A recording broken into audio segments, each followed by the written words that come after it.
There we go. Joining us, Jamie White. He's a Michigan Tonight trial attorney with us. Randy Kessler in Atlanta, Georgia. Family law attorney, law professor at Emory. And in Los Angeles, California, criminal defense attorney, Lara Uretzian. Welcome to you all. Jamie, I'll start with you. Was justice served here? Well, revenge was served. There's no doubt about that. And, kudos to your opening, Vinny. I give you a lot of credit because I think it's important we remember the victims. But I do think it's important for us to keep in mind that this man was never going to leave prison for the rest of his life. It's not as if these folks were not going, it's not as if justice was going to be denied them. He was going to be brought out in a box one way or the other. The only question is whether or not was it enough did they need more? And a lot of people felt that they did need more. They needed to take his life. So, to a lot of people, justice was served. It's a somber day for the victims. It's a somber day for this young man's family. It happens every 2 weeks. We had 22 executions in our country in 2019 alone. So this is not new.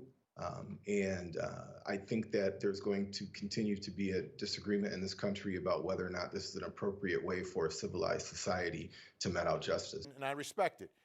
Jamie, let's talk about the age. Because 18, and I understand we're talking about the new science that, the head is not fully developed, especially with males at age 18. But it's a slippery slope.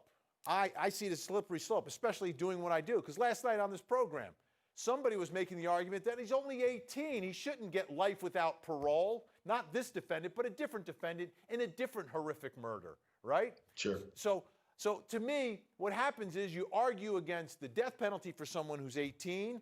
You give it to them. The next thing that gets argued, and then they chip away, is life without parole is now inhumane for someone who's 18.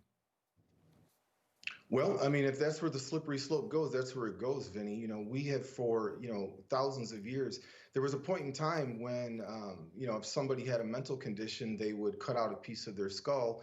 And, if you go back even further, they would cut out a piece of their skull for curing a headache.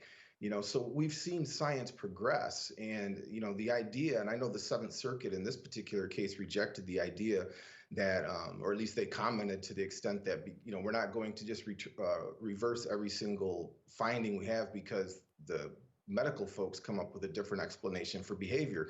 But isn't that the society we live in? We know that. There was a point in time when children weren't treated differently than adults, and we figured out that that's not appropriate. In my state of Michigan, if you're charged with a felony for the first time, and it's not one of the enumerated biggies, however, some very serious crimes, you're allowed a second attempt to keep your record clean. You have to complete probation, and this is in every single state. And that's because we know that at the age of 18, your brain is not fully developed. And we as adults can, we know that. We can relate to that. We don't need science to tell us that. So I don't think it's an excuse. And to argue that somehow it's going to dribble into 30-year-olds and 40-year-olds and people with all kinds of criminal history, I think it's just a way to get around the obvious. Anybody that's been 18 knows that it is very different than being 28. And it certainly should have been a consideration in this young man's sentence.